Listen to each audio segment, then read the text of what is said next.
Well, hello there, everyone. It is Dr. Siobhan here, and I am so excited to come on and spend a little time getting comfy back right here with you. So, I wanted to come on today and to talk about a four-word phrase that no wife should ever utter again. We should banish it from our thinking, banish it from coming out of our mouth, banish it from believing that it is true. Are you wondering what it is? Are you wondering what that four-word phrase is that none of us should be saying? Ready? Ready? Okay, here it is. He makes me feel. Mm, he makes me feel. Why am I saying we shouldn't say that? Well, part of the reason is it's just not true.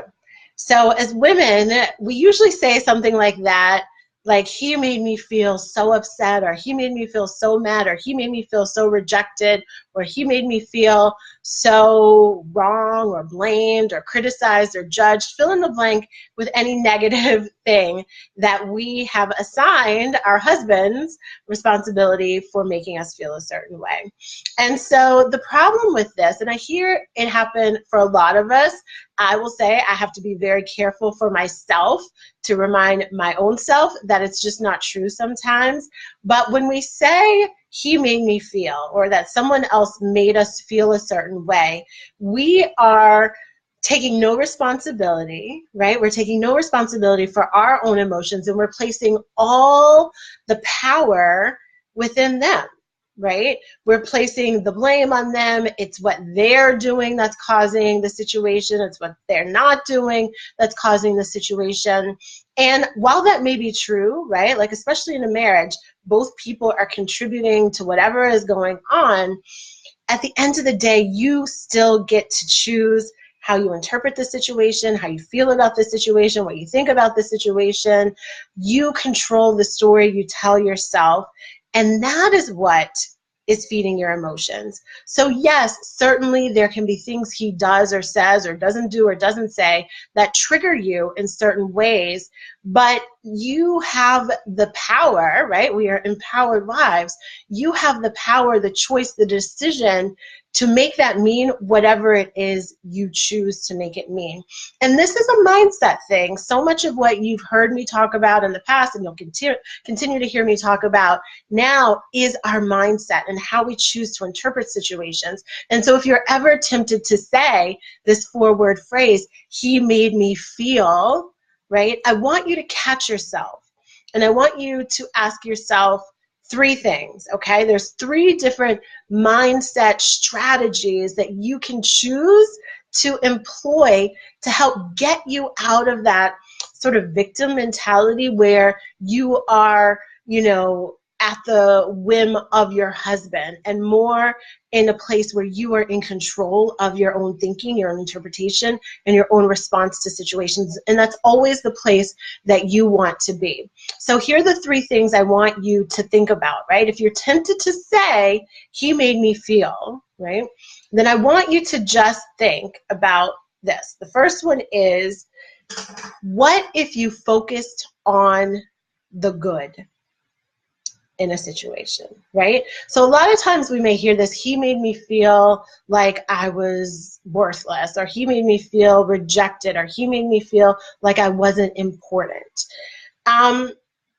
When you say that, right, a lot of times it's because you're focusing on what's not happening, or something that you wish was happening that's not happening, or something you wish was not happening and is happening. And so that is a telltale sign that you're focusing on all that's going wrong. But what if you just flipped it?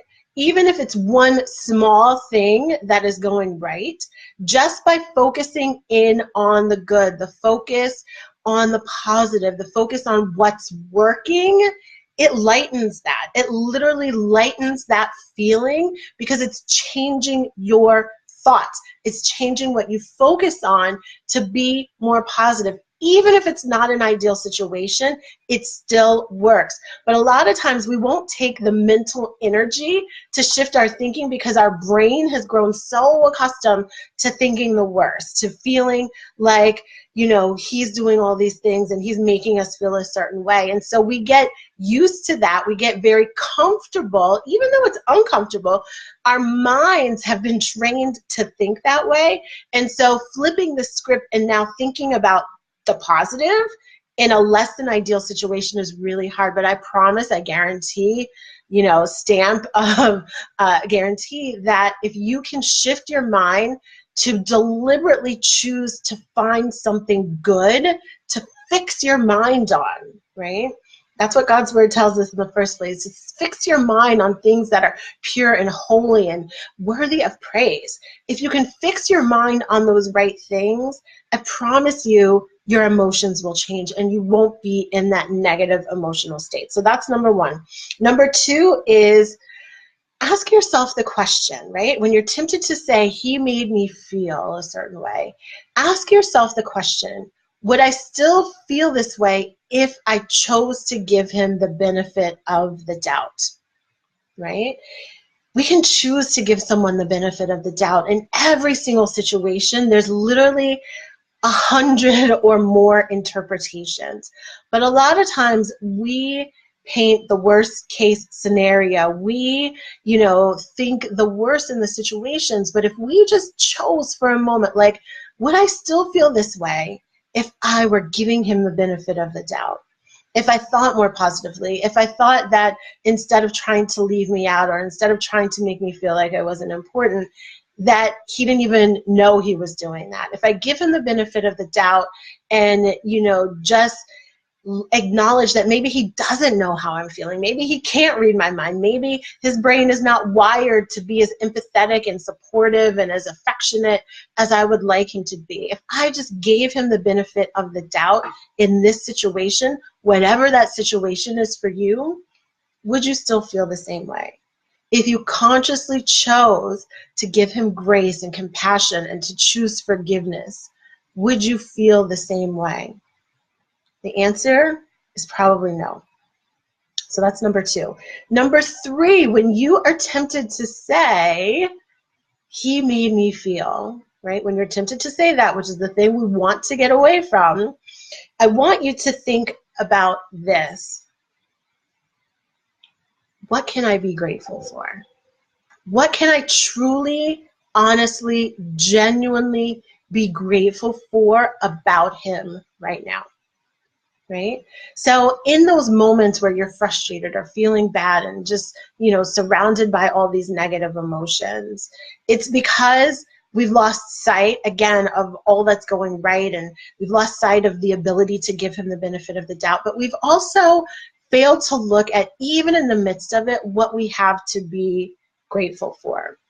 And for me, what helps so much of the time is just remembering that so many people would put themselves in my position. So many people would trade places with me in my marriage and my husband, that I take it for granted.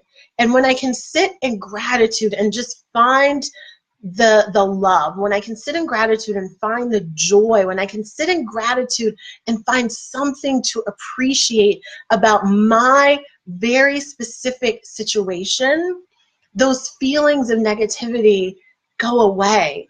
And I actually had this experience happen today. So, you know, I am a words of affirmation person. That is my love language. That is not my husband's love language. And so I sometimes find myself in this cycle of really just wanting his affirmation and his praise and his approval. And I wasn't getting that. And then I was reading something, you know, some other women in another group that I'm a part of, they were sharing their experiences. And not only were their husbands not supportive, their husbands were actually verbally abusive. And I just had to sit for a moment and I thanked God that I was not in that position. I thank God that, you know, while my husband may not always offer the compliments in just the way I want to receive them, at least he's not verbally abusive. At least he's not disrespectful to me in the way that these other people were experiencing. And so I encourage you to think the same, like, what can you still be grateful for? What can you literally sit in gratitude, like deep gratitude, not just, oh, he has a good job and oh, he's a good father. Those are fine and good and wonderful. But what can you at your core be truly grateful for? Okay?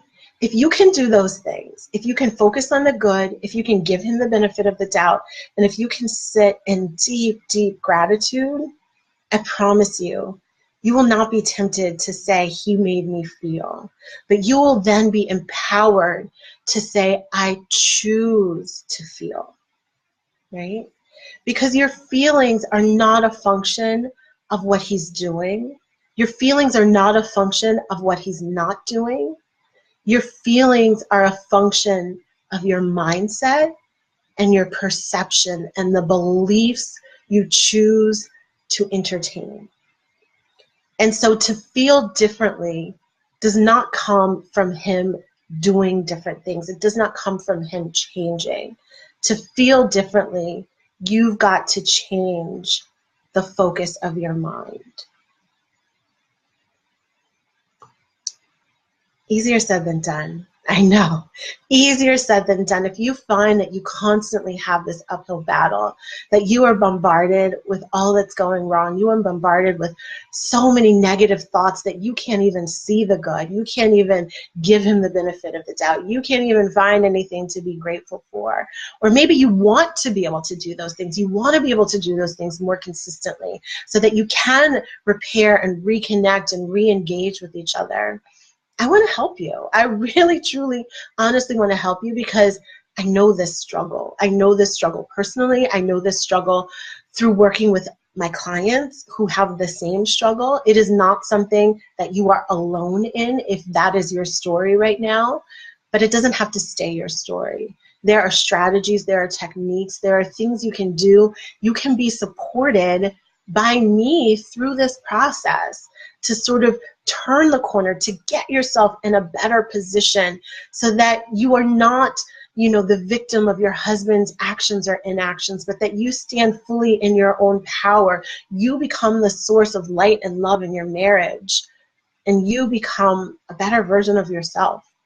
That is what this work is all about. That is what being an empowered wife is all about. And I would love to talk with you about how we can make that a reality for you.